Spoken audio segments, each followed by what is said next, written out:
It's nice to be here, everybody. I'm Monica. So probably, I'm not sure if Fernanda has given a bit of an introduction of myself. I have been actually, first of all, volunteering with Imagine Foundation for the last, I think, 1 year almost. It's been 1 year since I've joined them on this adventure, and I've started speaking with so many fellows at all times, about their applications, their CVs, their LinkedIn's, how Imagine goes through the whole process and how we support the application system at all times. So it's been such a pleasure that when Fernanda reached out to me and said, Monica, we would like to have you here to talk about interviews and how you can communicate better in interviews, I was like, yes, I can do this.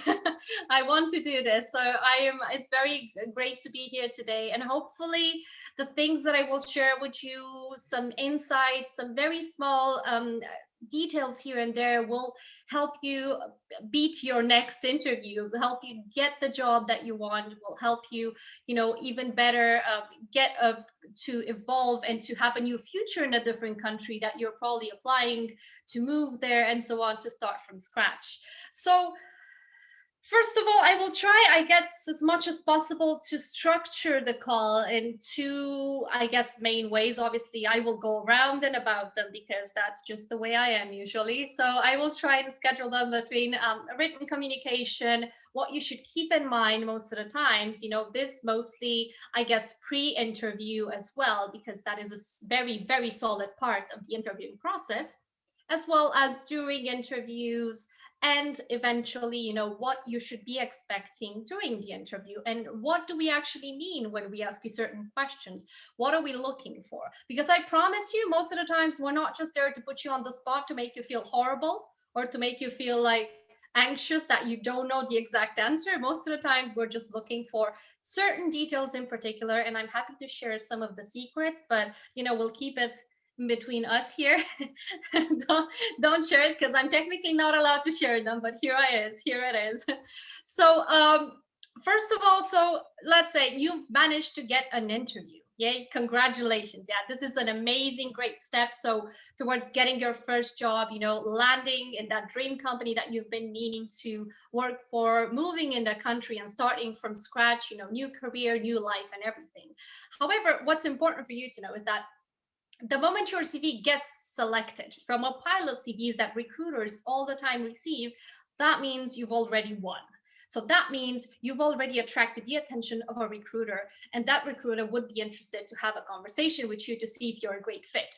So you already won. Now it's about maintaining that to the point where you actually end up joining the company. So a first step in any interviewing process is, I would say, the pre-interview process. So the first step is actually having a very, very strong application, which is something that we at Imagine Foundation do quite a lot. We try to help you as much as possible to prepare you for all these small details here and there, because this is exactly the first contact you usually have with a hiring manager. You usually have with any recruiter at the company. So a strong application begins with a great CV and a top-notch cover letter. That's what you should know. You should have a cover letter which explains why you're interested to join them, who you are. However, what you should keep in mind is that most of the times this cover letter should be an addition to your application and not just, let's say, copy paste of the same information that you've shared in your CV. Apply the dry principles in programming. Everybody knows them. Do not repeat yourself, basically. So the idea is that if I'm looking at your CV, I already created a story for who you are, what you've been doing professionally. And then if I go into your cover letter and I read the same things, it doesn't necessarily add value. So try to give the human approach to your cover letter. Why are you interested to join them? Why do you think it'd be a good fit? Why do you think the company is interesting and it would benefit you when you're having, let's say, a new job in with them at this point? So between me and you, most of the times, the recruiter does not read them. We do that sometimes. let's say, you know, when we have 2 seconds extra to look at applications, we do read the cover letters. However, the cover letters should be addressed to your hiring manager. So it's usually, let's say, the person that you speak with in the middle of your interviews or towards the end of your interviews, the person of most interest to the job you're applying for. So I guess this, you could say this as is just one step in advance to that interview. So an important advice is what I keep saying, and I keep repeating this: before you apply to any job, make sure that your CV is, first of all, up to date. It's clear. You do not have any mistakes that could, you know, pop up when you're applying to them. So you, for instance, can use Grammarly. I use Grammarly. Everybody uses Grammarly because it is so easy to make mistakes, and those small mistakes sometimes recruiters do pay attention to them, and sometimes they can, you know, make or break an entire application just because you mistyped your title in a job at some point. And it's a normal human thing to do, but it's just something that could so easily be overlooked and be checked. So second of all, basically, I would say another very important thing. So let's say you have an interview. Yeah, you've been through the first interview. I'll go a bit more into that, into communication. So you've been through that, and I guess a very, very common issue these days, and which I see quite a lot, let's say, would be that let's say a lot of there are these cultural aspects, a lot of formality being used in emails.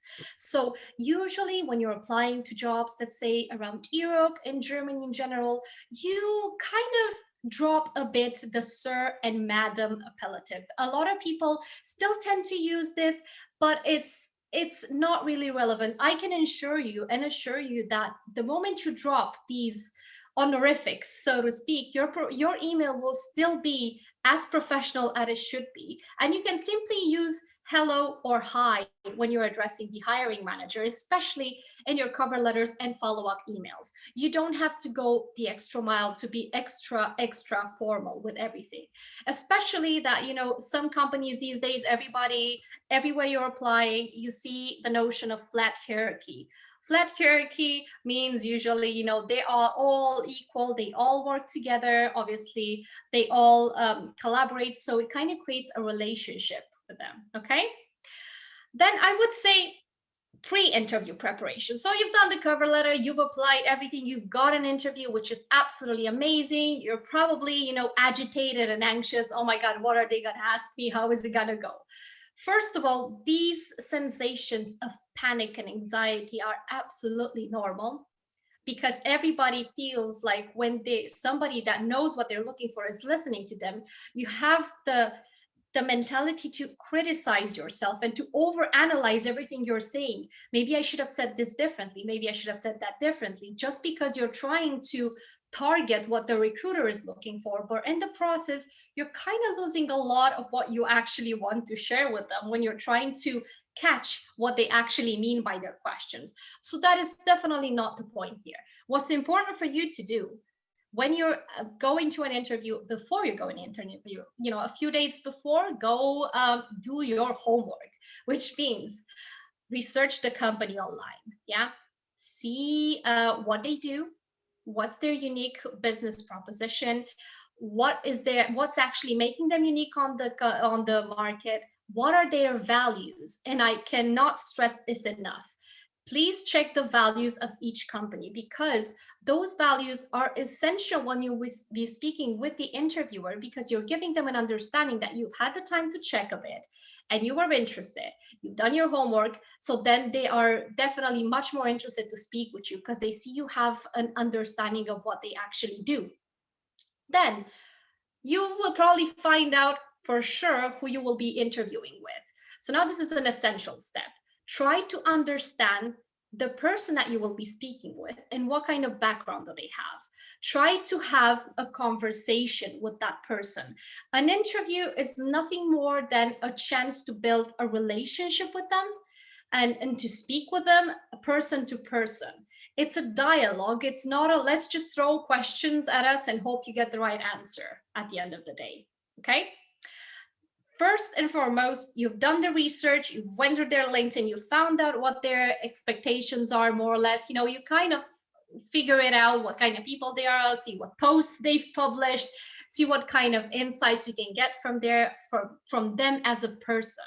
Then what's important, and I like to prepare this, I have been through an interviewing process recently, actually. Last year alone, the pandemic happened, everything, went belly up with the company when I was working. So I found myself interviewing. So me as a recruiter with 2 years approximately as on the market as a recruiter, I found myself in the situation in which I was on the other side of the desk. So I was thinking, okay, how do I do this? Because when you have to ask the questions, you're definitely much more relaxed. I'll tell you that, because you don't expect a lot of other things to come back. But then when you're on the other side, you kind of see things from a much, much different perspective. So first thing you need to do, and everybody will ask you this. I know everybody probably has heard this question at least once in their lifetime. Tell me a bit about yourself. What do you do then? Now that's something that I usually prepare in advance. I have prepared it. I have done it for such a long time. Put together an elevator pitch, a strong elevator pitch. It shouldn't take more than 60 seconds to tell them who you are as a professional. What have you been doing so far from a professional standpoint? Make sure it kind of aligns with the job you've applied for. So basically, don't speak about experiences which might seem irrelevant for the job. For instance, if you're applying for a back-end role, don't start talking about your front-end technologies and everything that you've been doing on that side. You can add it as an additional to that to show them that you're a 360 person and you have a great understanding of other processes and so on. But that's not the focus of the interview. Try to figure out what the focus is and focus exactly on that when you're creating this elevator pitch. This pitch changes, just like you change CVs at all times when you're applying to jobs. And I know probably some of you don't do it, but you should be doing it. So change CVs every time you apply to new jobs. Small tweaks here and there. Doesn't mean you have to lie, just small tweaks that would make it more interesting to the job you're applying to. So then another part you should have in there, why do you want to join the company? This should be a very short sentence, 2 sentences.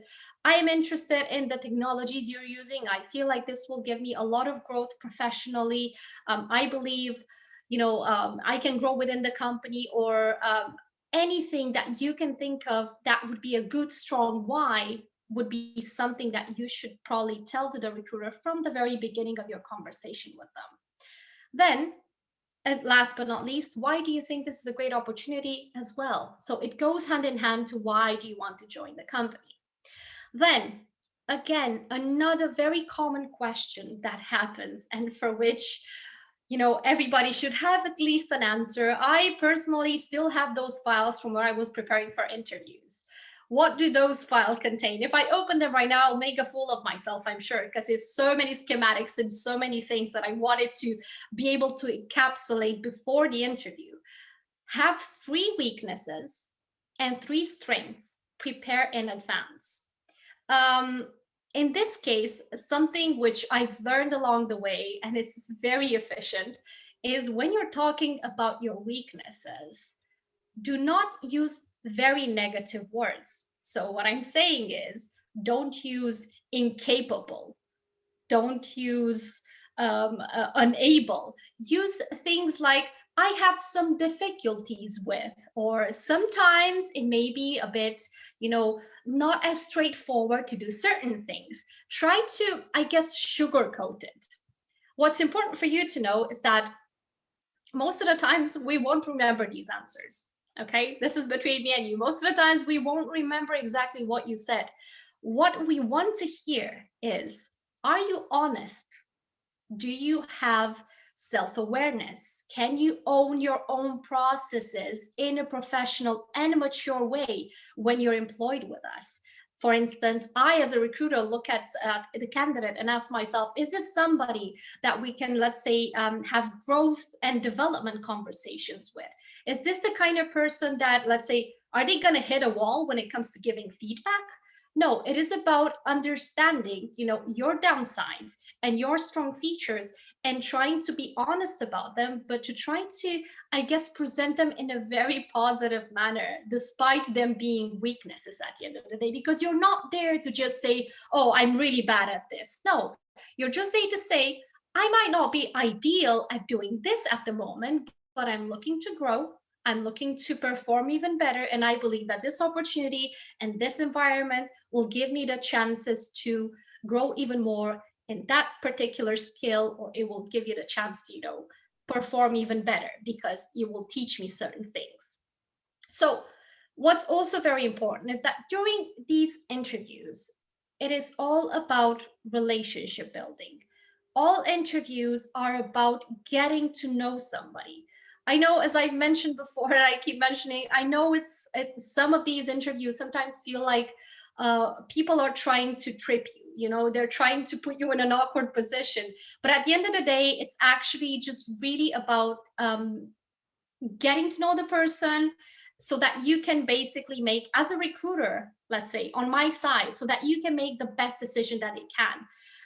So basically, that's where we are somehow worried for. As I said, we do not remember most of the times what you've said. What we do care about and what we do pay attention is how you express yourself, how communicative you are, what kind of relationship building skills you have, and how, I guess, honest you are at the end of the day. And if we see as working together as a very beneficial relationship for both of us, or for everybody involved, because sometimes you might get unlucky and you just don't just have one recruiter. Sometimes you may have more, and I'm sure most of you know this can happen with a lot more people in the call, but that's also fine because it gives you a chance to connect with multiple people simultaneously.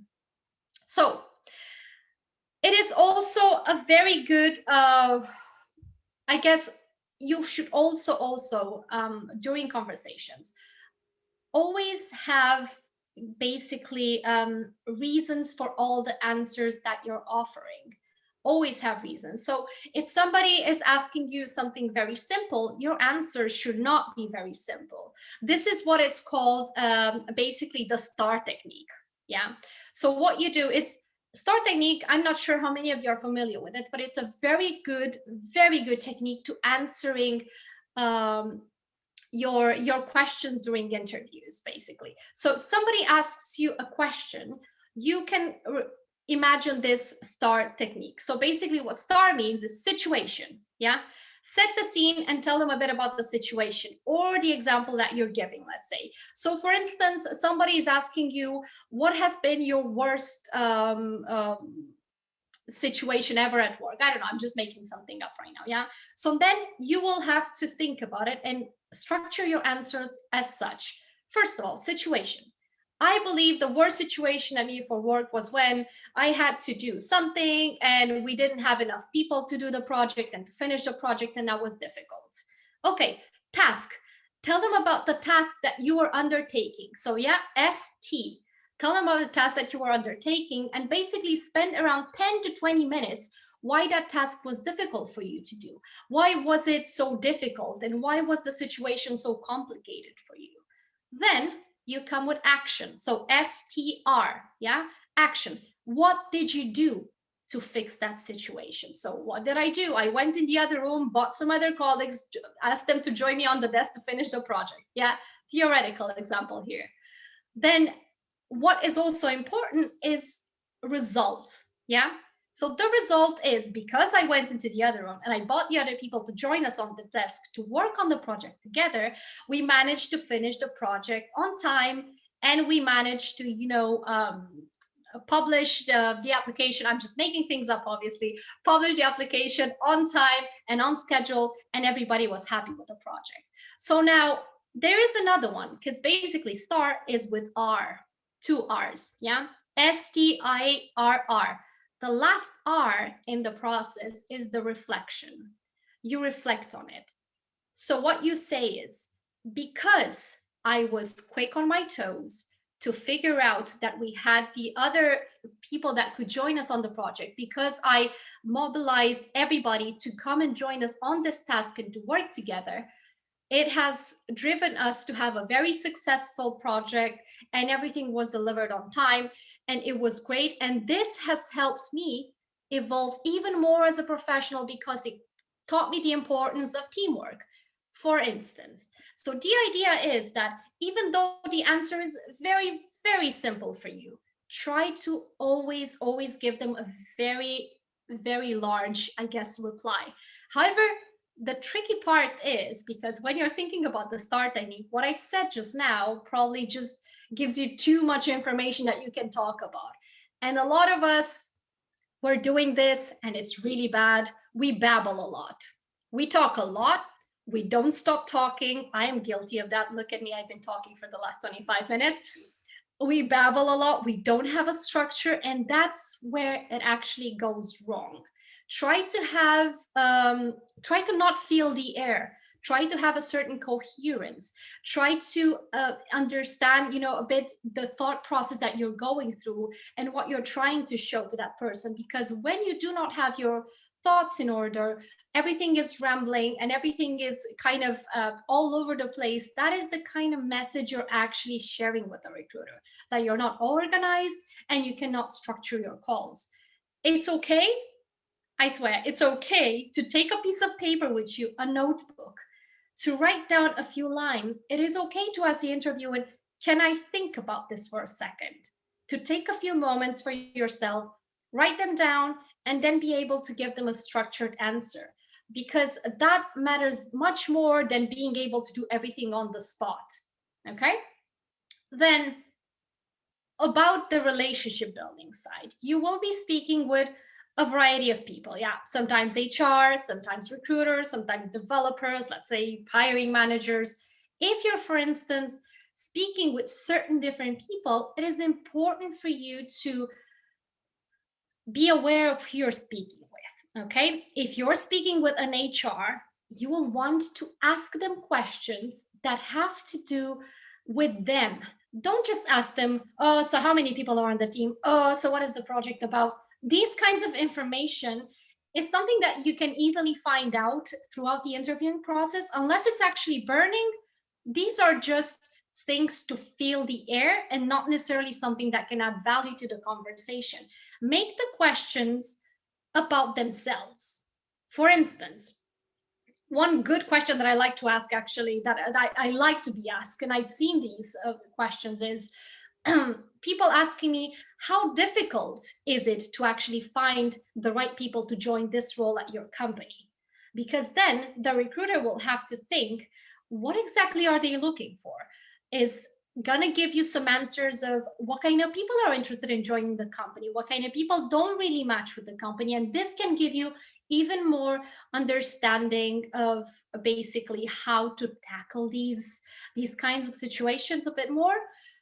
Second of all, if you're speaking with a developer, most of the times, that's usually happening at the second, third interview. It's not the initial stage most of the times, which is fine.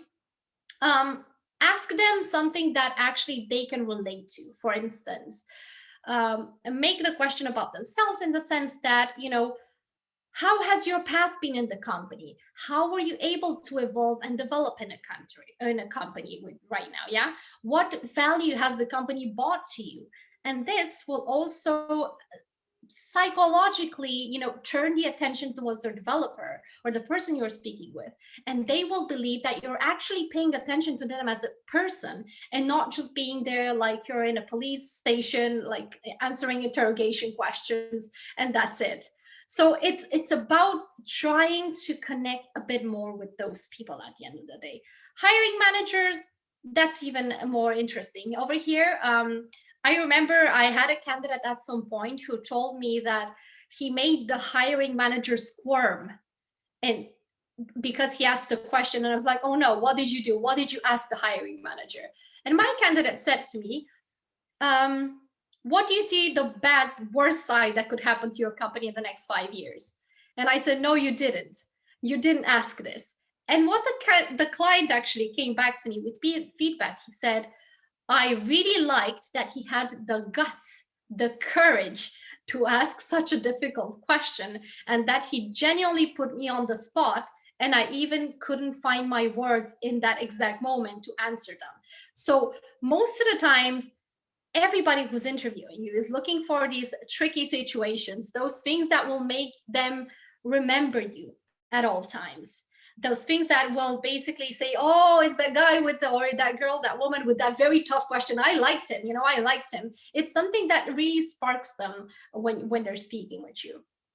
Another thing, I guess, still regarding communication, I know most of us are introverts. Most of us don't feel confident in any kind of interview process. And I know because I won myself and I work as a recruiter, and it's still sometimes very exhausting mentally to go through interviews. To prepare yourself, it would be fantastic if you have a friend or a relative or somebody very close to you that you can speak with, and that you can ask them, here, ask me these sets of questions. You can find so many questions online these days. Ask me these questions, and then say your replies, give your answers, and then you will realize that some things that you're not necessarily seeing, that friend or relative might be seeing, and it might actually help you understand what's been not necessarily going well with your answers and what you've been saying so far. I went through this, and it definitely makes such a huge difference. And it does help to have a very honest friend that kind of, has a strict, I don't care policy. I don't care if it hurts. Say it straightforward as it is. Say the truth, because sometimes, yeah, the truth kind of hurts. But hey, one of the most important things that I would have to say, I guess, to, in a sense, give you a good idea, is when you're in an interview and you're put on the spot, you don't know what to answer, but you think you could definitely use a few more seconds to think about it, but it feels like it's that awkward silence, and he's looking at you or she's looking at you, the interviewer. I would say always ask for a cup of water. Why? The moment somebody asks you a question and you're not necessarily sure about it, you just do this. That buys you a few very good seconds to clear your thoughts. Most of the times, wet your throat so you can actually put the answer out there, and it doesn't look very weird. So that's absolutely normal. It's a very natural gesture, and I actually needed this water, so it's great. So, and it definitely helps a bit to calm yourself down, because it's such a natural gesture that people will just say that, yeah, that's fine. He's probably, he's really thirsty because he's been talking so much, and so on. So I guess to sort of sum it all up and look at that, I'm almost almost in the half an hour. Obviously, I'm happy to stay a bit longer anyway to discuss, if anything. What I say, it's what's important is to definitely prepare in advance. When I go to interviews, even to this day, I like to go online a lot to check very tricky interview questions and to try to hypothetically answer those questions to myself, because I know that once you go through some difficult questions, that you put your mind in line with what you would want to share and what kind of aligns with what they're looking for. It would make you so much easier, and so the interview process so much smoother at the end of the day. So in a nutshell, I guess this is what I sort of wanted to share. I know it's probably a bit more general. I truly hope that it would give you some insights into how to tackle your next interview and how to go through those difficult questions and interviews and so on. And what can I say at this point? I would only want to say good luck if you're interviewing. Best of luck. If you're applying to your dream job and you're stressed about it, you can always reach out to me. By the way, I'm also on LinkedIn. I'm sure some of you will want to connect as well. I would be happy to share my LinkedIn profile, or I'm sure Fernanda can just do that easily to share that with you. I'm happy to support, or as well, you have my email address. It's monica@joinimagine.com, where you can always send me all your questions, where I'm happy to clarify and give you more answers to them. Amazing. Thank you very much, Monica, for all the insights you shared with us. I'm sure that people enjoyed because they were interacting with us while you were speaking. They asked us some questions, but we are running out of time, unfortunately. You're on mute, Fernanda. Sorry. Sorry. Yeah, I said that people interacted with us while you were speaking. They sent us some questions, but unfortunately, we are running out of time now. Yeah, so I will try to give them some insights. But overall, I think when you explained the STAR technique, you answered some of the questions. They want to know how to answer to some common interview questions. I think the answer is the STAR method. They can definitely apply what you said before to answer to hard interview questions. Exactly. And I feel like the STAR technique actually helps you push you give a more complete answer. It doesn't just, you're just answering one single thing. You're just giving them the entire situation and what happened and what's the follow-up and so on. So that's why it's important to give a concrete 360 answer to everything you're replying to. There is no yes or no, unless it is a yes or no question. Most of the times should be a very complete answer to what they're looking for as well. Exactly. And what you said also regarding avoiding negative words, trying to avoid negative statements, right? Try to say the truth, but in a very positive way. This also can help. Exactly. It's very important. I know we sometimes subconsciously use very negative terms when we're talking about weaknesses, but the idea is that we should try to switch those weaknesses into something that, it's a potential for growth and a potential for, evolving within the company, I guess, at that point. It's not just about underlining what you're bad at. It's about underlining where you could be improving in the company and in your future role. Exactly. And also making the relationship with the interviewers, either the recruiter or the hiring manager. Someone asked about an interview with the CEO, someone else asked about cultural fit interview.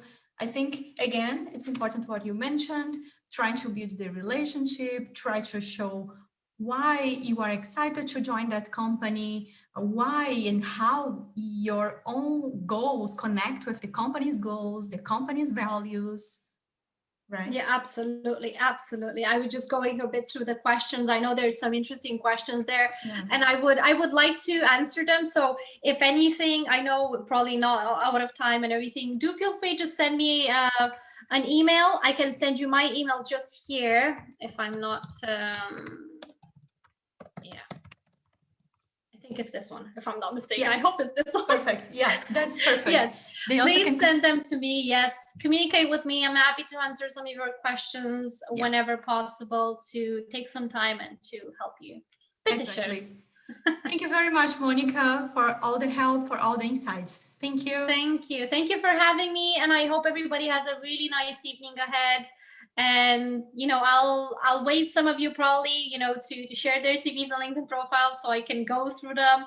I can see some familiar names and faces as well here. So it's definitely a pleasure to be here. And for many others, I mean, I would be happy to do this again when the time allows and when you would want some insights. Happy to go through that. Awesome. Thank you very much. Guys, Monica was here with us. She's a career coach at Imagine Foundation, as you know, and also she's a talent manager at Avon Mind. She works with international talent like you and companies in Europe. Thank you, Monica. Thank you. Thank you so much. Okay. Bye-bye. Goodbye.